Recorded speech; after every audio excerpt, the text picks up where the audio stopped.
Welcome to spectrum का। Spectrum में आपका स्वागत है। जैसे कि पिछले वीडियो में हमने चर्चा किया था बीपीएससी का जो नोटिफिकेशन आया था, उसका जो नोटिफिकेशन में हमने डेट की चर्चा किया था, जो भी इंपॉर्टेंट डेट था, यानी कि इसका एप्लीकेशन कब तक होगा या कब तक आप अप्लाई कर सकते हैं, लास्ट डेट और जो बिगिनिंग था, उस सारी चीज़ों को हम चर्चा किए हुए थे। इसके अलावा हमने एज की चर्चा की थी कि आपके इसके लिए एज क्या होना चाहिए, क्वालिफिकेशन क्या होनी चाहिए, इसकी भी हमने चर्चा किया था। इसके अलावा हमने चर्चा किया था कि टोटल पोस्ट क्या है और किस पोस्ट के लिए कौन कौन सा क्वालिफिकेशन चाहिए। जो भी इंपॉर्टेंट चीज़ था हमने पिछले वीडियो में चर्चा कर दिया था। देखिए, अगर अभी तक आपने उस वीडियो को वॉच नहीं किया तो आपको करना क्या है कि चैनल पर जाना है और वो वीडियो को आपको देख लेना है। अगर वहाँ तक नहीं जा सकते हैं तो इस वीडियो के डिस्क्रिप्शन में जाइए, वहाँ पर आपको उसको लिंक मिल जाएगा, वहाँ से आप इसको वॉच कर सकते हैं। तो आज के इस वीडियो में जो हम चर्चा करने वाले हैं वो हम चर्चा करेंगे इसके एग्जाम पैटर्न को लेकर के, यानी जो बीपीएससी 69 का जो नोटिफिकेशन जारी किया गया है, इस बार इसका एग्जाम पैटर्न क्या होने वाला है, इसके हम डिटेल चर्चा करेंगे। क्योंकि किसी भी एग्जाम के लिए एग्जाम पैटर्न का जानना बहुत ही जरूरी होता है। देखिए, आई होप कि आप सबको ये पता ही होगा कि बीपीएससी ये जो 69 का एग्जाम होगा वो कैसे होगा। तो ये जो आपका हो जाता है 3 लेयर पे एग्जाम होता है, यानी कि इसका पहला जो होता है प्री या पीटी है, इसको हम लोग प्रीलिम्स बोलते हैं। देन इसका नेक्स्ट जो होता है आपका मेंस का एग्जाम होता है, यानी कि रिटन होता है, और इसको हम लोग हिंदी बोलते हैं मुख्य परीक्षा। देन इसकी लास्ट की हम बात करें तो इसका लास्ट जो है आपका इंटरव्यू होता है। तो आई होप कि यहाँ तक आपको दिक्कत नहीं होगा। देखिए, आपका जो मेरिट लिस्ट तैयार किया जाता है, क्या तैयार किया जाता है, यानी कि आपका जो मेरिट लिस्ट तैयार किया जाता है, जिसके बेसिस पे आपको जो पता चलता है कि मेरा सिलेक्शन हुआ या नहीं हुआ, जॉब होगा या नहीं होगा। तो उसमें आपका जो नंबर ऐड होता है वो सिर्फ मेंस और इंटरव्यू का नंबर ऐड होता है। मेंस और इंटरव्यू का नंबर मेरिट लिस्ट में ऐड किया जाता है। जबकि प्री या पीटी की बात करें तो इसमें अगर कट ऑफ इसका क्रॉस करते हैं तो इसमें आप सिर्फ मेंस में बैठेंगे, इसका नंबर मेरिट लिस्ट में ऐड नहीं किया जाता है। इन सारी चीज़ों से हम डिटेल्स आगे भी करेंगे। चलिए हम आगे बढ़ते हैं और आगे देखते हैं।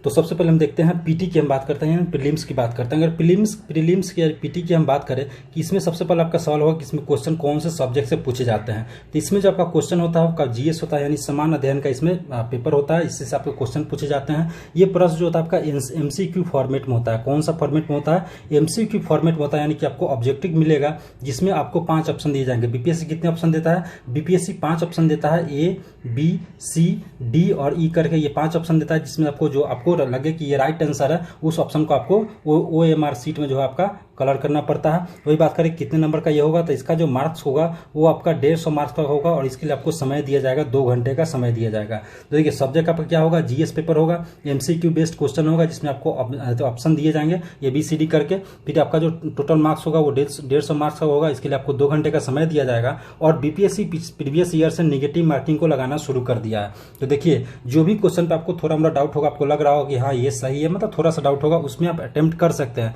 लेकिन जिस क्वेश्चन के बारे में आपको थोड़ा भी जानकारी ना हो, उस क्वेश्चन को अटेम्प्ट नहीं कीजिए। अदरवाइज आपका ये होगा कि आप जो सही बना के आ रहे हैं ना, उसमें से आपका नंबर कटेगा। मतलब अभी ये जो आपका जो प्री का जो एग्जाम होगा ये सिर्फ महज जांच के लिए होता है, यानी कि आप अगर प्री में आपको जब इसका कट ऑफ जो आप क्रॉस कर जाते हैं, क्या कर जाते हैं, अगर कट ऑफ क्रॉस कर जाते हैं देन उसके बेसिस पे आप सिर्फ मेंस में बैठिएगा। इसका नंबर जो है आपका प्री का जो नंबर जो है आपका वो मेरिट लिस्ट में ऐड नहीं किया जाता, इसको हम पहले ही बता चुके हैं। फिर देखिए, अगर हम बात करते हैं इसको सिलेबस लेकर बात करके जीएस में आखिर कौन कौन से टॉपिक पूछे जाते हैं, तो इसको लेकर के एक सेपरेट वीडियो आगे आने वाला है। लेकिन इस वीडियो में एक ओवरऑल हम बात करते हैं कि जो आपका जो प्री जो होगा उसमें क्या क्या पूछा जाएगा। तो बात करें समान विज्ञान के, जनरल साइंस आपसे पूछे जाएंगे, राष्ट्रीय तथा अंतर्राष्ट्रीय महत्व की समसामयिक घटना पूछे जाएंगे, यानी करेंट अफेयर पूछे जाएंगे। भारत का इतिहास यानी हिस्ट्री से क्वेश्चन होगा, इंडियन हिस्ट्री पूछा जाएगा आपसे, तथा बिहार के इतिहास की प्रमुख विशेषताएं पूछा जाएगा। समान भूगोल यानी जनरल ज्योग्राफी पूछा जाएगा। बिहार के कुछ प्रमुख भौगोलिक जो प्रभाग है उनसे क्वेश्चन आपके होंगे, और यहाँ की जो महत्वपूर्ण नदियां हैं उनसे भी क्वेश्चन होंगे। भारत की राज्य व्यवस्था यानी पॉलिटिक्स आपसे क्वेश्चन होंगे। इंडियन इकोनॉमिक्स से क्वेश्चन होगा। आज़ादी के पश्चात बिहार की अर्थव्यवस्था क्या थी, यानी कि जब हमारा देश 1947 में जब आज़ाद हुआ उसके बाद में बिहार की अर्थव्यवस्था कैसी थी, या उसमें जो भी चेंजिंग हुए उससे क्वेश्चन पूछे जाएंगे। और भारत का राष्ट्रीय आंदोलन से आपका क्वेश्चन पूछा जाएगा। इसके अलावा इसमें बिहार की योगदान क्या था, यानी जो भारत का राष्ट्रीय आंदोलन चला उसमें बिहार का क्या योगदान था। यानी कि आप जानते हैं कि कोई भी जब स्टेट पीसीएस का एग्जाम होता है तो अपने स्टेट से स्पेशल पूछता है। जैसे कि अगर बात करें हम बीपीएससी को लेकर के, तो बीपीएससी स्पेशल कुछ अपने से पूछे जाए, जैसे कि बिहार का योगदान पूछ दिया, प्रमुख नदियां हो गया, यहाँ का प्रभाग हो गया, या यहाँ का कुछ जियोग्राफिकल बातें पूछेगा। इसके अलावा सामान्य मानसिक योग्यता जांच करने वाले कुछ क्वेश्चन होंगे। तो आई होप कि यहाँ तक आपको कोई दिक्कत नहीं होगा। फिर हम आगे बढ़ते हैं। देन हम बात करते हैं इसके मेंस को लेकर के, यानी मुख्य परीक्षा को लेकर के। मुख्य परीक्षा की बात करें तो इसमें देखिए एक आपका अनिवार्य विषय होगा और दूसरा आपका वैकल्पिक विषय होगा। तो सबसे पहले हम बात कर लेते हैं अनिवार्य विषय को लेकर के। अनिवार्य विषय में कौन कौन से सब्जेक्ट होंगे, तो देखिए अनिवार्य विषय में सबसे पहले आपका होगा जनरल हिंदी, यानी कि एक आपसे पूछा जाएगा हिंदी का पेपर होगा आपका, जो कि आपका ये 100 मार्क्स का होगा। कितने मार्क्स नंबर का होगा, ये 100 अंक का होगा। लेकिन एक चीज ध्यान रखिएगा, ये जो 100 मार्क्स का होगा ना, ये आपका क्वालिफाइंग पेपर होगा। कौन सा पेपर होगा, क्वालिफाइंग पेपर होगा। दैट मीन्स इसका नंबर जो है आपका मेरिट लिस्ट में ऐड नहीं किया जाएगा और इसमें सिर्फ आपको पास करना है, और पास करने के लिए आपको सिर्फ इसका 30% ही नंबर जो है वो लाना है। देन आपका होगा सामान्य अध्ययन, यानी जीएस की बात करें तो जीएस का पहला जो आपका पेपर होगा, पेपर फर्स्ट जो होगा आपका 300 का होगा। कितने का होगा, 300 का होगा। और जीएस पेपर 2 की अगर बात करें तो ये भी आपका 300 का होगा। इसके अलावा आपसे एसे पूछा जाएगा, क्या पूछा जाएगा, एसे पूछा जाएगा, यानी निबंध पूछा जाएगा। ये आपका 300 का होगा। यानी आप टोटल ऐड करेंगे तो ये आपका 900 का हो जाएगा। 900 का हो जाएगा। और इसके अलावा आपका हिंदी होगा 100 मार्क्स का, जो कि नंबर नहीं ऐड होगा। यानी कि अगर इसको भी आप ऐड कर देते हैं 100 को, तो आपका टोटल जो है आपका 1000 का हो जाएगा। यानी लेकिन जो मेरिट लिस्ट तैयार होगा वो आपका सिर्फ 900 का होगा। फिर हम बात करते हैं इसके वैकल्पिक विषय को लेकर के। तो देखिए वैकल्पिक विषय में आपको 100 मार्क्स का एक क्वेश्चन पूछा जाएगा। कितना इसका मार्क्स होगा, ये 100 मार्क्स का एक क्वेश्चन पूछा जाएगा, जो कि एमसीक्यू फॉर्मेट में होगा। ये भी जो आपका होगा ना, देखिए ये सारे आपका सब्जेक्टिव होगा, यानी रिटन आपको यहाँ पे लिखना होगा, ये सब्जेक्टिव होगा। लेकिन ये जो वैकल्पिक विषय है वो आपका एमसीक्यू फॉर्मेट में होगा, और ये इसमें आपको 100 क्वेश्चन दिए जाएंगे, जो कि 100 मार्क्स के होंगे। यानी कि आपका जो क्वेश्चन होगा, पेपर जो होगा एमसीक्यू का, ये जो आपका वैकल्पिक विषय है उसका 100 क्वेश्चन होंगे, 100 मार्क्स का होगा, और एक क्वेश्चन आपका 1 मार्क्स का होगा। आई होप यहाँ तक आपको कोई दिक्कत नहीं होगा। लेकिन एक चीज ध्यान रखिएगा, ये जो आपका 100 क्वेश्चन का जो एग्जाम जो हो रहा है 100 मार्क्स का, ये आपका मेरिट लिस्ट में नंबर नहीं ऐड किया जाएगा। क्या होगा, मेरिट लिस्ट में इसका नंबर नहीं ऐड किया होगा। यहाँ पे क्लियरली लिखा हुआ है कि राज्य सरकार द्वारा निर्धारित न्यूनतम प्राप्तांक प्राप्त करना अनिवार्य होगा, परंतु मेधा निर्धारण के प्रयोजनार्थ इसकी गणना नहीं की जाएगी। यानी मेरिट लिस्ट जो आपका बनेगा, जो आपका मेधा निर्धारण होगा, उसमें इसका नंबर ऐड नहीं किया जाएगा, यानी 100 नंबर ऐड नहीं होगा। इसके लिए आपको सब्जेक्ट दिया हुआ है, जैसे बात करें कृषि विज्ञान, पशुपालन तथा पशु चिकित्सा विज्ञान, मानव विज्ञान, वनस्पति विज्ञान, रसायन विज्ञान, सिविल इंजीनियरिंग, वाणिज्य शास्त्र एवं लेखा विधि, अर्थशास्त्र, विद्युत इंजीनियरिंग, भूगोल, भूविज्ञान, इतिहास, श्रम एवं कल्याण, समाज कल्याण, विधि प्रबंधन, गणित, यांत्रिकी इंजीनियरिंग, दर्शन शास्त्र, भौतिकी, ये सारे लिस्ट दिया हुआ है। इसमें से आपको एक सब्जेक्ट सेलेक्ट करना है, जो कि 100 क्वेश्चन इसमें से होगा, 100 मार्क्स का होगा। क्या ये यहाँ तक आपको अभी तक कोई दिक्कत नहीं हुआ होगा। फिर हम आगे देखते हैं। देखिए कुछ 1-2 पोस्ट ऐसे हैं जिसके लिए आपको एक्स्ट्रा कुछ क्वालिफिकेशन चाहिए। जैसे कि बात करें हम बाल विकास परियोजना पदाधिकारी की, वित्तीय प्रशासनिक पदाधिकारी की, और पुलिस उपाधीक्षक तकनीकी की। तो इसमें कुछ आपको एक्स्ट्रा होगा। जैसे कि देखिए इन तीनों में जो है ना आपका हिंदी कॉमन होगा। क्या कॉमन होगा, इन तीनों में आपका हिंदी का जो पेपर होगा ना वो कॉमन होगा, और ये सब में 100 मार्क्स का होगा, 100 मार्क्स का होगा। यानी इसका जो नंबर होगा वो 100 का होगा। और ये आपको सिर्फ क्वालिफाइंग पेपर होगा। क्या होगा, क्वालिफाइंग पेपर होगा, जिसमें आपको 30% नंबर लाने होंगे। इसका नंबर आपको ऐड नहीं होगा। ये आपको बाल विकास परियोजना पदाधिकारी में भी होगा, वित्तीय प्रशासनिक पदाधिकारी में भी होगा, पुलिस उपाधीक्षक में भी होगा। ये 100 मार्क्स का जो हिंदी का सामान्य हिंदी का जो पेपर है आपका तीनों में होगा, जिसमें आपको क्वालिफाई करना है और 30% लाना है। अब हम बात करते हैं बाल विकास पदाधिकारी के अदर पेपर की। इसमें आपका जीएस पेपर फर्स्ट होगा, सामान्य अध्ययन पेपर फर्स्ट होगा, यानी जीएस पेपर फर्स्ट होगा, जो कि आपका 300 का होगा। और सामान्य अध्ययन द्वितीय पत्र यानी जीएस पेपर 2 होगा, ये भी आपका 300 का ही होगा। यानी कि टोटल जो हो गया आपका ये 600 का हो गया, और 100 आपका ये सामान्य हिंदी का होगा। लेकिन ये क्वालिफाइंग अगर बात करें तो टोटल आपका हो जाएगा 700 का। देन इसके हम वैकल्पिक की बात करते हैं। तो अगर वैकल्पिक की बात करेंगे तो इसके लिए आपको 300 अंक का होगा ये पेपर। ये कितना अंक का होगा, यानी इसका मार्क्स जो होगा वो आपका 300 का होगा, और ये सब्जेक्टिव फॉर्म में होगा। लेकिन एक चीज ध्यान रखिएगा, राज्य सरकार द्वारा निर्धारित न्यूनतम प्राप्तांक प्राप्त करना अनिवार्य होगा, एवं मेधा निर्धारण के परिणार्थ इसकी गणना की जाएगी। अभी हमने जो पिछला वाला वैकल्पिक था उसमें उसको मेरिट लिस्ट में ऐड नहीं किया जा रहा था, लेकिन ये वाला जो होगा ना ये आपका सब्जेक्टिव होगा, और इसे मेरिट लिस्ट में ऐड किया जाएगा। किसमें ऐड किया जाएगा, मेरिट लिस्ट में ऐड किया जाएगा। और इसके लिए भी आपको सब्जेक्ट दिया हुआ है, जैसे गृह विज्ञान हो गया, मनोविज्ञान हो गया, समाजशास्त्र हो गया, और श्रम एवं समाज कल्याण होगा। ये 4 पेपर आपको दिया हुआ है, जिसमें से आपको एक पेपर जो है सिलेक्ट करना है, जो कि 300 का होगा, और मेरिट लिस्ट में का नंबर ऐड किया जाएगा। यानी अगर हम बात करें बाल विकास परियोजना पदाधिकारी को लेकर के, तो आपका ये जो होगा आपका 600 हो गया और प्लस 300 हो गया, यानी टोटल जो आपका हो गया 900 का हो गया। हिंदी को हमने इसमें हटा दिया है, क्योंकि हिंदी को इसलिए हटा दिया क्योंकि ये क्वालिफाइंग पेपर है, इसका नंबर ऐड नहीं होगा। देन बात करते हैं वित्तीय प्रशासनिक पदाधिकारी को लेकर के। तो इसके अगर ये अनिवार्य विषय की हम बात करें, जिसमें आपका अभी हमने बताया कि जनरल हिंदी तो सब में कॉमन होगा 100 अंक का। इसके अलावा आपका जीएस पेपर फर्स्ट होगा, इसमें आपका जीएस पेपर फर्स्ट होगा जो कि आपका 300 का होगा, और जीएस पेपर सेकंड होगा जो कि आपका 300 का होगा, यानी टोटल आपका 600 का हो गया। अगर हिंदी को ऐड कर लीजिएगा तो आपका ये 700 का हो जाएगा। अगर इसके हम वैकल्पिक की बात करें तो सेम कंडीशन होगा, ये 300 का होगा। कितने नंबर का होगा? 300 का नंबर होगा, और ये सब्जेक्टिव होगा। और ये भी आपका इसको आपको जो है मेरिट लिस्ट में ऐड किया जाएगा। क्या किया जाएगा? मेरिट लिस्ट में ऐड किया जाएगा। और इसके लिए जो आपको सब्जेक्ट विषय दिया हुआ है, यानी सब्जेक्ट दिया हुआ है, वाणिज्य दिया हुआ है, अर्थशास्त्र दिया हुआ है, गणित दिया हुआ है और सांख्यिकी दिया हुआ है। इसमें से कोई आपको एक सेलेक्ट करना होगा।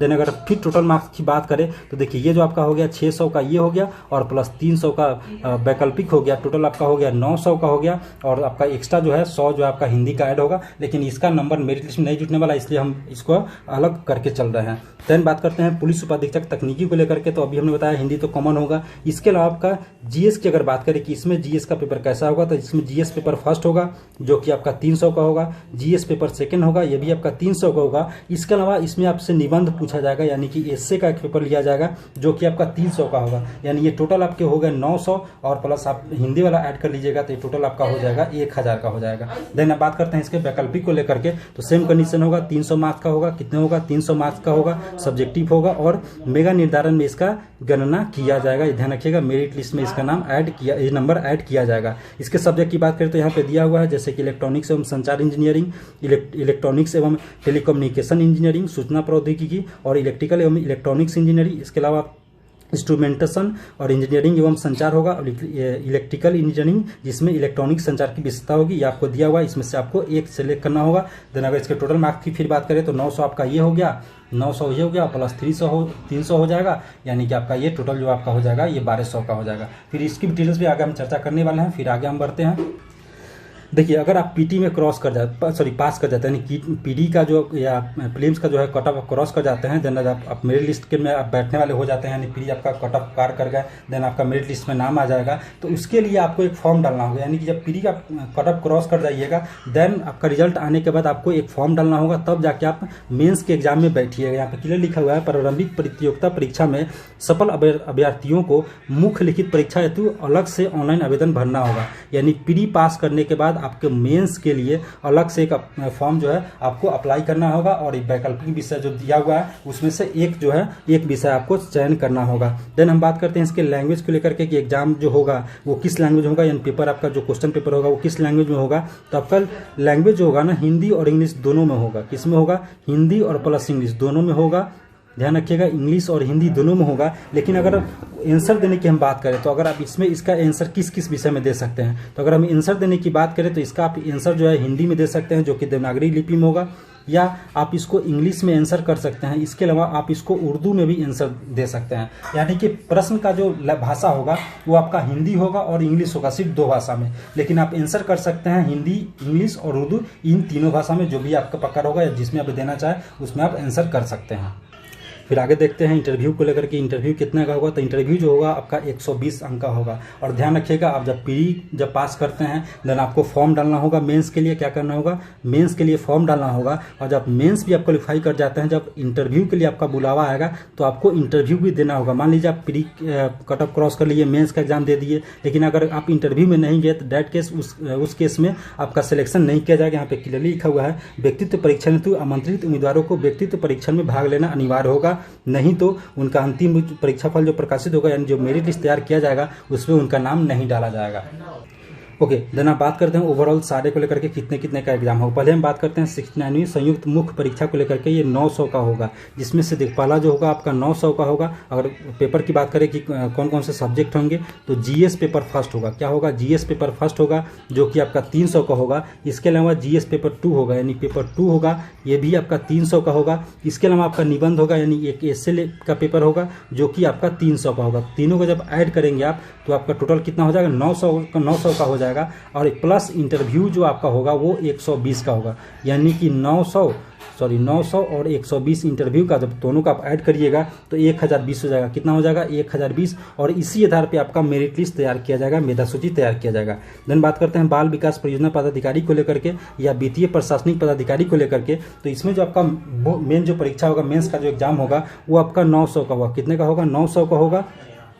900 का होगा, जिसमें आपका जीएस पेपर फर्स्ट होगा जो कि आपका 300 का होगा। फिर जीएस द्वितीय पेपर होगा यानी पेपर 2 होगा इसका, ये भी आपका 300 का होगा। इसके अलावा अभी जब हमने बात किया था ऐच्छिक विषय को लेकर के यानी ऑप्शनल को लेकर के, तो एक आपका ऑप्शनल पेपर आपको सेलेक्ट करना होगा जो कि आपका ये भी आपका 300 का होगा। इसे आप ऐड करेंगे तो आपका 900 का हो जाएगा। देन फिर इसके लिए भी आपका इंटरव्यू होगा तो वो आपका 120 मार्क का होगा, और जब आप 900 और प्लस 120 ऐड कीजिएगा तो ये आपका हो जाएगा 1020 हो जाएगा। यानी कि इसका बाल विकास परियोजना पदाधिकारी एवं वित्तीय प्रशासनिक पदाधिकारी के लिए भी जो मेरिट लिस्ट तैयार किया जाएगा वो 1020 यानी इसी के आधार पर, इसी मार्क्स के आधार पर आपका मेरिट लिस्ट तैयार किया जाएगा। देन बात करते हैं पुलिस उपाधीक्षक को लेकर के, तो उसकी बात करें तो इसका जो टोटल एग्जाम होगा ना वो आपका 1200 का होगा। अब कौन कौन सा पेपर होगा उसकी हम बात करते हैं। तो पहले हम बात करते हैं जीएस पेपर फर्स्ट को लेकर के। तो जीएस पेपर फर्स्ट की बात करें तो ये आपका 300 का होगा, यहाँ पे क्लियरली लिखा हुआ है। समान अध्ययन द्वितीय पेपर की बात करें यानी पेपर 2 की हम बात करें तो ये भी आपका 300 का होगा।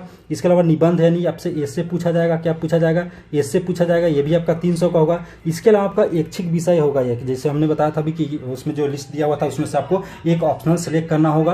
यानी जब आप ऑप्शनल सेलेक्ट कीजिएगा तो वो भी आपका कितने का होगा, 300 का होगा। जब इससे आप टोटल ऐड करेंगे तो ये आपका टोटल कितना हो जाएगा, 1200 हो जाएगा। और प्लस इंटरव्यू का नंबर आपको ऐड किया जाएगा, 120 का ऐड किया जाएगा। यानी इसमें आप जब 120 ऐड कीजिएगा तो टोटल आपका मार्क्स हो जाएगा 1320। यानी इस पोस्ट के लिए ये आपका हो जाएगा 1320। इस पोस्ट के लिए जो मेरिट लिस्ट तैयार किया जाएगा, किस पोस्ट के लिए, पुलिस उपाधीक्षक के लिए, वो आपका 1320 के लिए तैयार किया जाएगा। जबकि बाल विकास परियोजना पदाधिकारी और वित्तीय प्रशासनिक पदाधिकारी के लिए जो मेरिट लिस्ट तैयार किया जाएगा वो आपका होगा 1020। और अदर जो पोस्ट है उसके लिए तैयार किया जाएगा तो वो आपका 1020 के लिए भी होगा। ध्यान रखिएगा, जो अंतिम मेधा सूची में समान प्राप्त होने की स्थिति में जिस उम्मीदवार को मुख्य परीक्षा में अधिक अंक प्राप्त होता है उसे मेधा क्रम में ऊपर रखा जाएगा। यानी मान लीजिए कि जो मेरिट लिस्ट आ गया उसमें से 2 ऐसे कैंडिडेट है जिसको सेम नंबर आ गया, तो क्या किया जाएगा, उसके इंटरव्यू के नंबर को छोड़ दिया जाएगा और उन दोनों के मेंस वाले पेपर को देखा जाएगा कि मेंस में किसने ज्यादा स्कोर किया था, और जिसका ज्यादा स्कोरिंग होगा उसको जो मेरिट लिस्ट आएगा उसमें ऊपर रखा जाएगा। मुख्य लिखित परीक्षा के प्राप्तांक समान होने की स्थिति में वैकल्पिक विषय के प्राप्तांक के अनुसार मेधाक्रम निर्धारित किया जाएगा। मान लीजिए अगर मेंस में भी दोनों को इक्वल नंबर है तो देखा जाएगा उसका जो ऑप्शनल पेपर था उस ऑप्शनल पेपर में किसको ज्यादा नंबर आया, जिसका ज्यादा नंबर होगा उसको मेरिट लिस्ट में सबसे ऊपर रखा जाएगा। अगर वैकल्पिक विषय का मार्क्स भी अगर समान है यानी उसमें भी सेम अंक आ जाता है तो उम्मीदवार की जन्म तिथि के आधार पर यानी डेट ऑफ बर्थ को लेकर के उसका मेधाक्रम में ऊपर रखा जाएगा उसको। और इसके अलावा अगर मान लीजिए ये भी अगर समान हो गया तो ठीक उसके बाद क्या किया जाएगा, उसके नाम को देवनागरी लिपि में वर्णमाला के अनुसार उसका मेधा निर्धारण किया जाएगा यानी कि मेरिट लिस्ट तैयार किया जाएगा। तो ये चीज़ ज़्यादा इंपॉर्टेंट नहीं था लेकिन फिर भी मैंने बता दिया है। आई होप कि आप सबको अच्छा लगा होगा, और अच्छा लगा होगा तो प्लीज़ कमेंट करके जरूर बताइएगा। कोई क्वेश्चन कोई क्वेरीज रह गया हो तो कमेंट कीजिएगा। साथ ही इस वीडियो को अपने दोस्तों के साथ शेयर कीजिएगा, लाइक कीजिएगा, कमेंट कीजिएगा। Thank you for watching. मिलते हैं नेक्स्ट वीडियो में नेक्स्ट टॉपिक के साथ।